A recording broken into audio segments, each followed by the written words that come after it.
दीदी रो बैठ के मोबाइल चलाओ तनी, हमें इतना बर्तन धोआ तनी, में से धोआ देती तो का हो जाई। इतना दिन से हमें न धोत मलत रहनी। आज 3 महीना से तारा ओइले भइला हाल 3 महीना तरह के ना छुए हमें न बना खियो नहीं तरह के खाली ये से धोत और बर्तन हो तो तू परेशान हो गइल बा।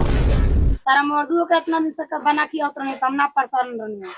कपड़ा फीचो बर्तन धो के बना के खियाओ तनी मनी लेट त भाभी काहे हंग होता सब हम बना खियावत रहनी। हमरा से इतना बर्तन उर्तन ना धोई, हम नैहर में नइखी धोले ना कइले बानी, रउआ धोई आके तू आके धोवा ना तो हम अपना मरद से कह के अलगा रहे।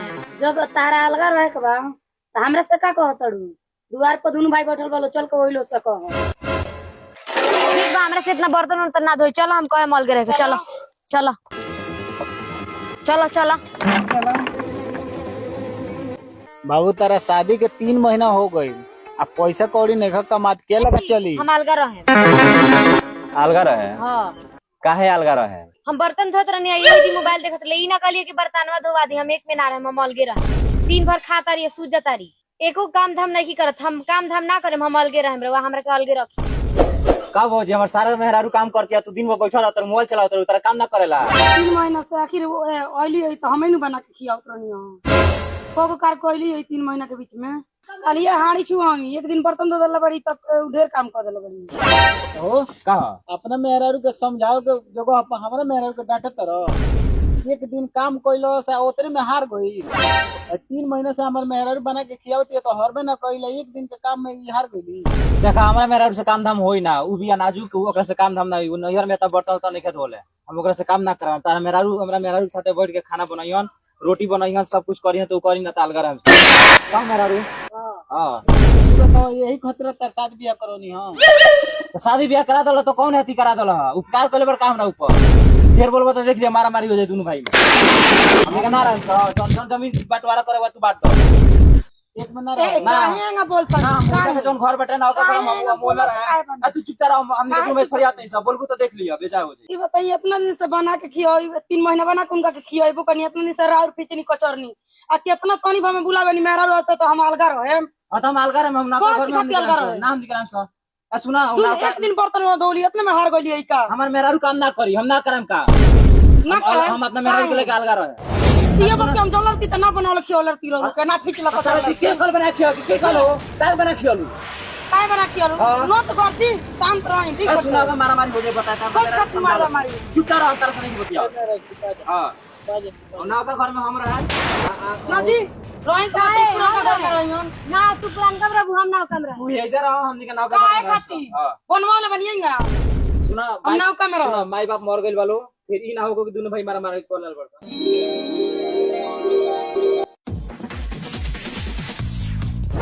ए जी अब काम के का खाना बनी? जौन तोरा बना दे, हमरा से मत पूछ का बनी। घर में का धले बड़ा के बना दी। आ पर सवेनु एक पौवा परवरा लेके आई तो खत्म हो गई। एक पौवा पोरा कितना दिन जाला? 3 दिन बना खेल बनी, अब का खइबा जा लेके आओ तबे नु खइबा। 3 दिन में एक पौवा परवरा खत्म हो गई। 3 दिन तारा कम बुझाला, दारू पे के रोज पैसा जाता है, पैसा नहीं क्या सब्जी ले के जा जल्दी लेके आओ कहीं से।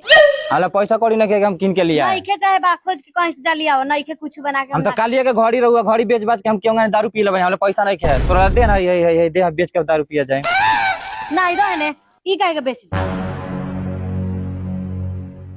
शादी के 6 साल हो गए, आज ले तू का कइले बड़ा बोला का कइले बड़ा? का कहले बहन तार जितना गहना गुड़िया बा सब बेच के दारू नहीं पीवल का कम समझत रू कि मर्द बाप ना मेहरारू के गहना गुड़िया बेच के दारू पिए वाला। हां दारू पी गइल बा। हां एबो तनिए नहीं आइबो का हां हई तन देखो भैया जी कितना अच्छा घर बनवा लेबे। हई तहार का हई देखबो तनिए कहां आ हई गेट हई रांची के बकरी लाके घुस जाता है, घुस के सब कुछ खा जाता है।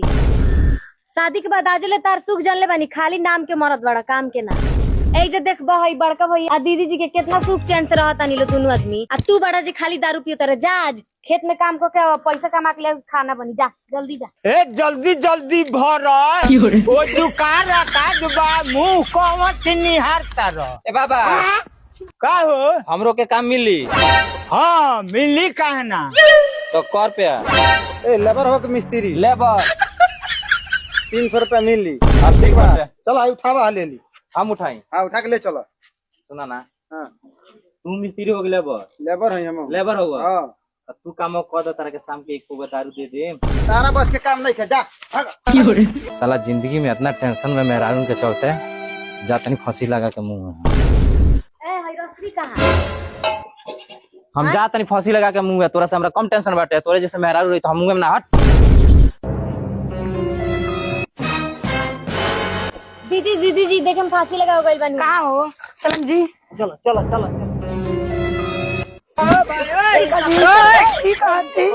हम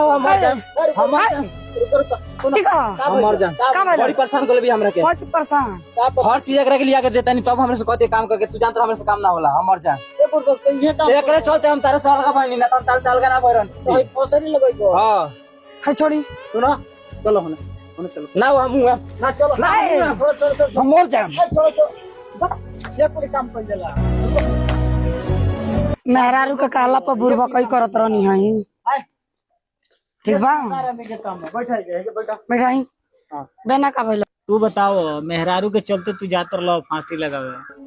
अच्छा अब मेहरारू के कहला में तू पढ़ के हमनी से अलगा भइलो आ हमरा के मारहू जात रहलो मारे पड़ल लो। हां तो बताओ हम तारा कुछ ना कहनी सब धन दौलत तारा कहनी जौन तारा चाहे तो ले लो और तारा के नौका घर दहनी वो बेच के दारू पी गल मेहरारू के गहना गुड़िया सब बेच के दारू पी गल तो सब गलती तो तोहरे में न बा।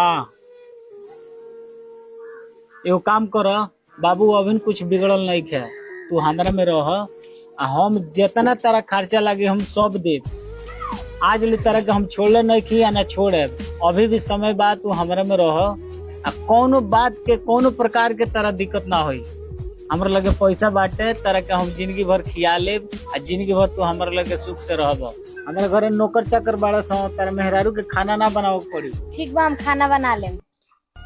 खाना बना ले बुनू हाँ। तो देख लिया ढेर बर्तन धोए के पड़ी फिर हमरा के कहियो मत तू ही कहलू तो हम अलगा हो गनी ऐसन भाई के छोड़ दनी। बताओ आज यह भाई हमारे फिर सपोर्ट करता रहे कि ऐसा दुनिया में भाई बा ना। कि एक बेर अलगा हो गया दोबारा अपना साथे रखो ना। तो हमने के दोनों जना ओबरा कितना छतिया के मारे जात रही से अलगा होनी से तारा चढ़ाला में पड़ गई यही से लोग सही कहेला कि मेहरारू के चढ़ाला में मर्द के कबू ना पड़े के चाहिए ना तो घर एकदम बिखर जाये।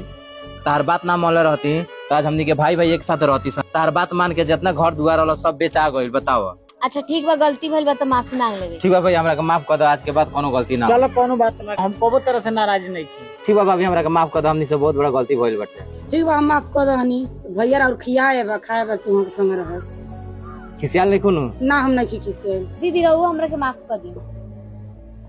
बाबू चलो क्या सब जने एक साथ मिल के खाना खाइए। चलो भाई भाई ही एक दूसरे के काम आएंगे दुनिया में परिवार से बड़ा कुछ नहीं है।